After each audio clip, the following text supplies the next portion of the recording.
অপছন্দের পাত্রের সঙ্গে সম্পর্ক রাখার জন্য কিশোরীকে কুপিয়ে মারার অভিযোগ তাঁরই বাবা, দাদা, কাকা ও মায়ের বিরুদ্ধে। মঙ্গলবার ঘটনাটি ঘটেছে নদিয়ার নাকাশিপাড়া থানার করকরিয়ার ধর্মদা গ্রামে। স্থানীয় বাসিন্দাদের দাবি, বছর 17 মাম্পি ঘোষের সঙ্গে 2.5 বছর ধরে সম্পর্ক ছিল প্রতিবেশী সঞ্জয়দের। পেশায় দিনমজুর সঞ্জয়কে মোটেই পছন্দ করত না দুধের ব্যবসায়ী মাম্পির পরিবার।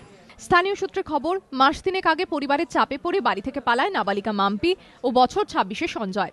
এরপর তাঁদের খুঁজে পাওয়ার পর নাবালিকাকে অপহরণের অভিযোগে সঞ্জয়কে গ্রেফতার করে নাকাশিপাড়া থানার পুলিশ। দিন 15 আগে ছাড়া পান সঞ্জয়। ইতিমধ্যে মাম্পিকে কাকার বাড়িতে থাকতে পাঠিয়ে দেয় তার পরিবার। রবিবার ফের সেখান থেকে পালিয়ে সঞ্জয় বাড়িতে এসে ওঠে মাম্পি। অভিযোগের পর সোমবার ভোরে সঞ্জয় বাড়িতে এসে মেয়েকে বাইরে ডেকে ধারালো অস্ত্র দিয়ে এলোপাথারি আঘাত করে মাম্পির বাবা, দাদা, কাকা এবং মা। ঘটনাস্থলে মৃত্যু হয় তাঁর।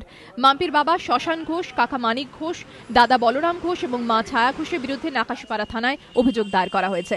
অভিযোগ উঠেছে পরিবারের সম্মান রক্ষার অজুহাতেই তারা মাম্পিকে খুন করেছেন। গ্রেফতার করা হয় মাম্পির মা ছায়া ঘোষকে। বাকিদের খোঁজে তল্লাশি চালাচ্ছে পুলিশ।